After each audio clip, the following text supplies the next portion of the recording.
je pratique notre hymne national. D'accord. C'est-à-dire avec la femme.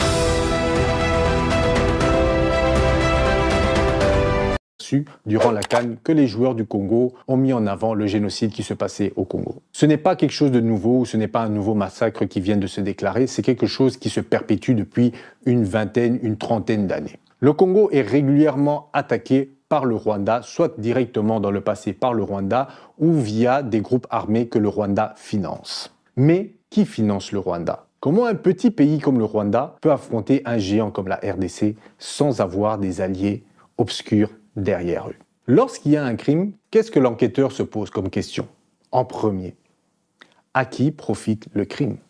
Et là, ça devient très clair. Les grands fournisseurs en armement du Rwanda, les soutiens économiques, sont principalement les Américains et les Anglais. Après, on peut se poser la question, où est-ce que Kagame a-t-il été formé?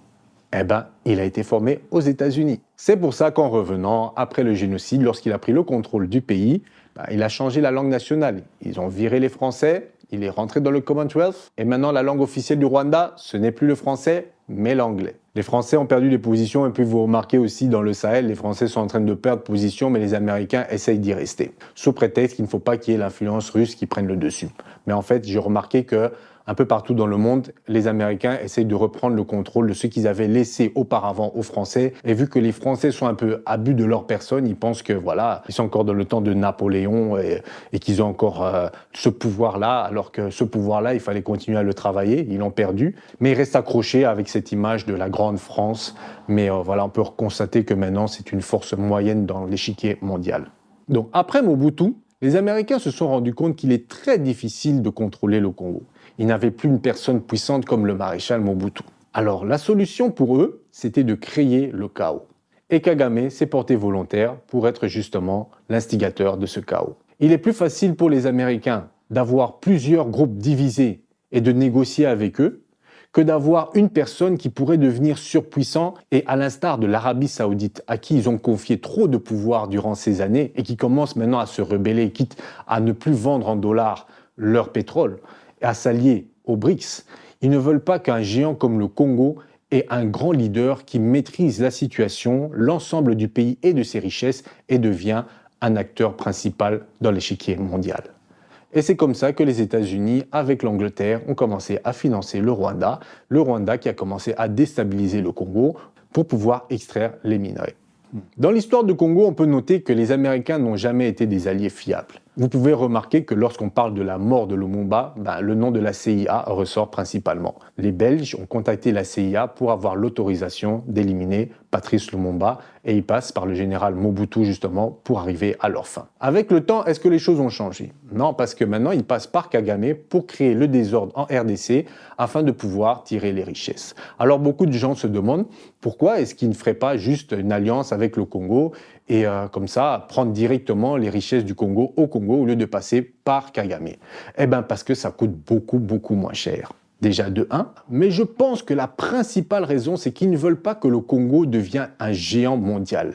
Ils ont fait l'erreur dans le passé avec l'Arabie Saoudite, avec les Émirats, en négociant 50-50 les bénéfices du pétrole. Je vous rappelle que les pays africains, souvent pour leurs minerais, c'était 10% pour l'État et puis 90% pour les entreprises. Certains montaient à 20%, mais il y avait vraiment une escroquerie. Ce qui n'est pas arrivé avec les États d'Arabie, où eux ont dit non, 50-50. Et quand les Américains ont dit non, ce n'est pas possible, vous voyez, dans l'économie, selon nos calculs. Les Saoudiens ont dit non, nous on s'en fout. Vous rentrez chez vous, vous faites le calcul et quand vous ferez un calcul auquel 50-50 c'est bénéfique pour vous, vous venez et on va voir ça.